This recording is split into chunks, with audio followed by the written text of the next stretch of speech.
नमस्कार मित्रांनो, ठरलं तर मग या सिरीजमध्ये काय घडले आपण ते बघणार आहोत। प्रिया सायलीच्या घरी येते।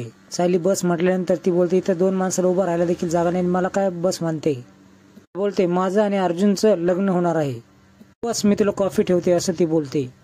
प्रिया बोलते तू ऐकलं नाही का मी काय म्हणाले ते? त्यानंतर ऐकलं, नवऱ्याशी तुझं लग्न करायचं म्हणतेस असं सायली बोलते। थोडा चेहरा पडतो, तुला काहीच वाटलं नाही का ती मुद्दाम विचारते। सायली पुढे बोलू लागते, लहान असताना तू मला चंद्र मला खाली आणायचा आहे असं बोलायची, पण ते कधी शक्य झालं नाही। एवढंच नाही तर पैशाचं झाड लावायसाठी तू पैसे पेरायची, ते देखील तुझं शक्य झालं नाही।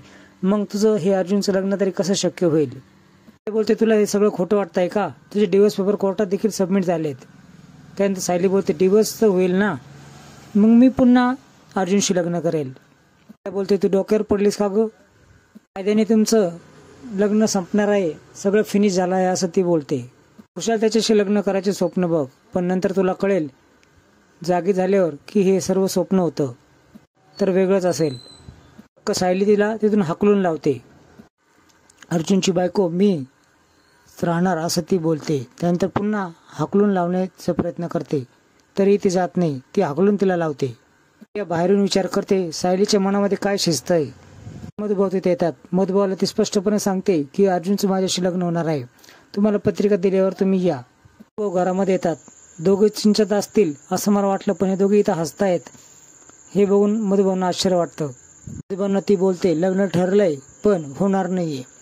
इकडे अर्जुन रडत असतो ओढणी घेऊन। पूर्वीचे प्रसंग आठवतात। विराज आणि प्रतिमा घरी येतात, त्याच्याच अर्जुनला हाका मारल्या जाते। अर्जुन खाली येतो।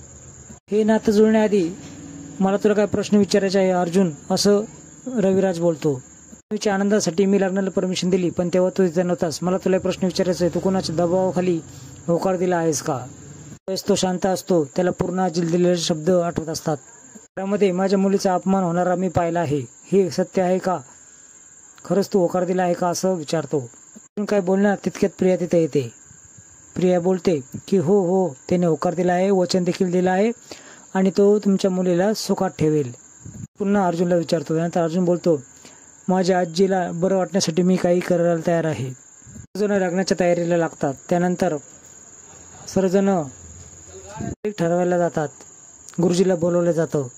प्रताप बोलतो की सर्व तयारी आम्हीच करणार आहोत, तुम्ही आणि प्रतिमा फक्त आराम करा। चैतन्य आणि अर्जुन मात्र खूप शांत असतात। कुसुम आणि सायली घटस्फोटाबाबत बोलत असतात। त्याचं हे नवीन कारस्थान आहे, एवढं मनावर घेऊ नकोस असं कुसुमला ती बोलते। वेगळं झाल्यानंतर तर आमचं पुन्हा लग्न होऊ शकलं असं सायली बोलते।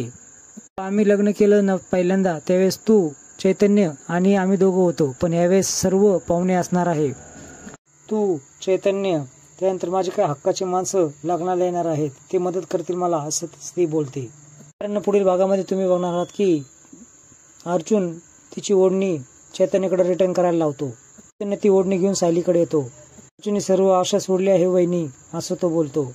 ओढणी रिटर्न घेत नाही आणि याला मॅचिंग असल्या लग्नाचा कुर्ता तुम्ही घ्या, मी येईलच असं ती बोलते। यानंतर चैतन्य खूपच हसतो।